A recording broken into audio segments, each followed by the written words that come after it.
Hey, Nation, Harry here, back with Joshua Liberman out of Albuquerque, New Mexico. But Joshua, that doesn't look like Albuquerque in the background. Where is that background? Hello, Harry. So that background is actually in Belize, off the island Cape Hawker. Boy, It is from a couple of years ago, and that particular place is known as the Split, and you are about 40 yards from sunrise to sunset. And if you spend your day just right, you can migrate from sunrise to sunset across 40 yards in exactly the 12 hours it takes. It usually involves Pelican beer, sand, and a book. But that's actually one of the days where I did that. I spent 12 hours at the Split, slowly, taking pictures, reading the occasional beer, and moving across that 40 yards until I was done. Well, hey, this month I want to talk about the year that was in events and the year that will be coming in events. And what's your photography business name? The Eventful Photographer. The Eventual Photographer. Yeah, and it's part of your business model. It's part of your passion. So you're well known for going to events, and I'll go first. Just a couple of things. As you and I were rehearsing back in October, there was a week where there were a collision of 4 online conferences, and as an analyst, I'm invited and also expected to drop by these things and attend and as I'm able. And Joshua, I could spend all day, every day going to events. And this week in early November, we have the same. We have at least three events colliding in the first week of November. That's really interesting to me, not just the collision, but also the fact it's an election week. And we learned our lesson in 2016 about holding events during an election week.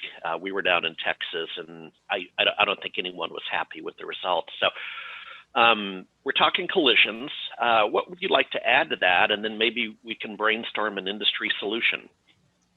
Well, so back in the day of, what do you want to call it, meet space, where we used to actually be in person, there were collisions, of course, before.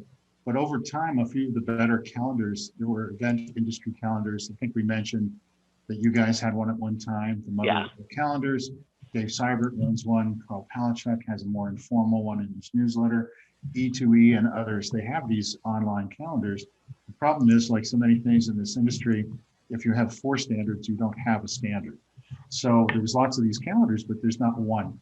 Nonetheless, it still worked. There was a lot less collision than there used to be. People at least were aware, partly me, because as a photographer, I didn't want to have to be in Orlando and Los Angeles at the same time, and that came up one year.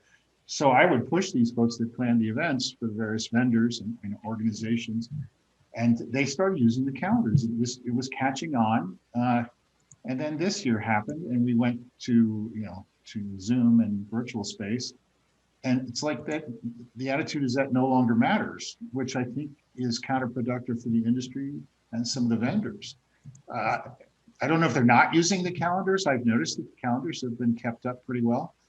But my thought is that maybe somebody, with huge name recognition that's, known across the entire nation, if not the planet, and certainly this wing of the solar system, like you, could put together a calendar and make it a shared access calendar where vendors could place their events, as long as, and this is the incentive part, they can place events there as long as they don't overlap with each other.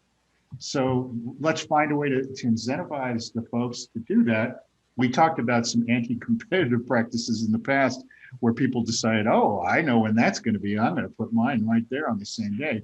Hopefully we won't see a lot of that, and I suspect we won't. And if they can't post an overlapping event, then I know we won't see it, but hopefully it won't happen. Yeah, no, I like the idea, and I'm going to take it up with Jenny. It could very well be that would be a good college intern thing. Sure. Quite frankly, Jenny and I are too expensive to kind of maintain something like that. We need to keep focused on what we do best. But no, that's a really good idea, especially in 2021 with the uncertainty of the event models.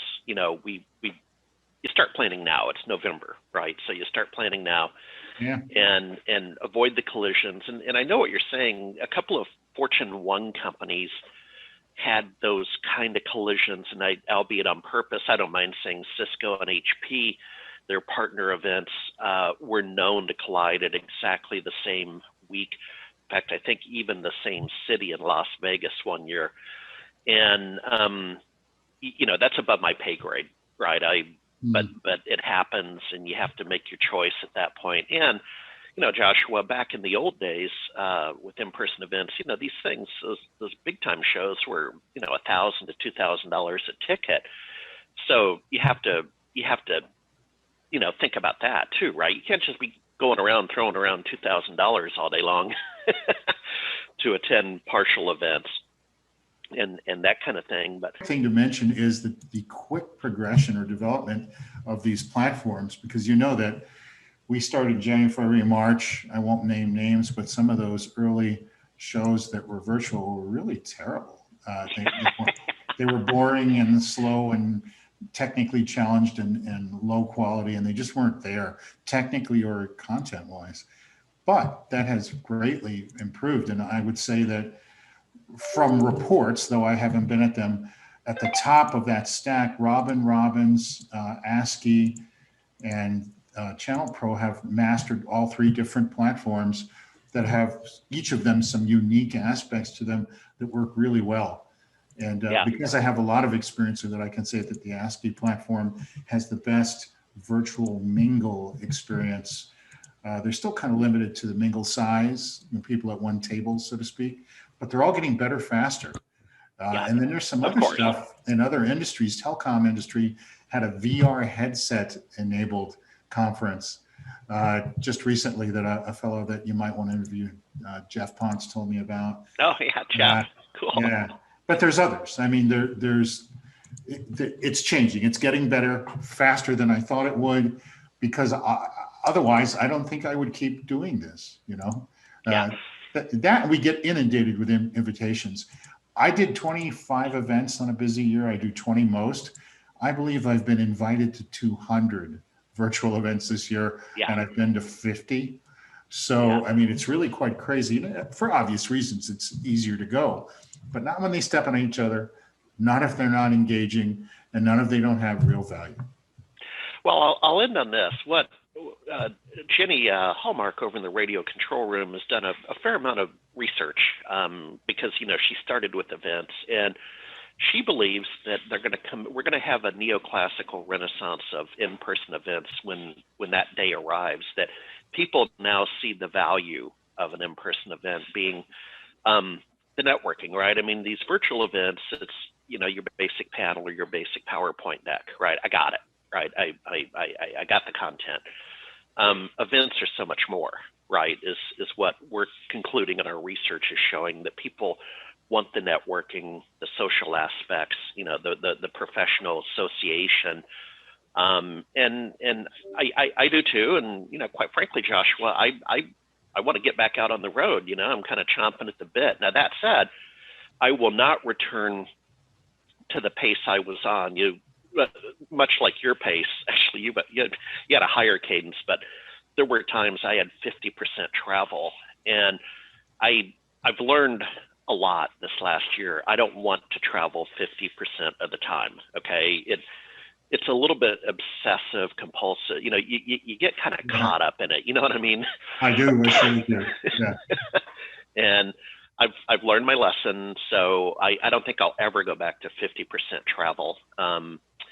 But with that said, sir, I'll tell you what. Thanks for your time again. We'll talk to you next month, and keep up the fight. All right, Harry. Thanks very much. Bye, Jen. All right.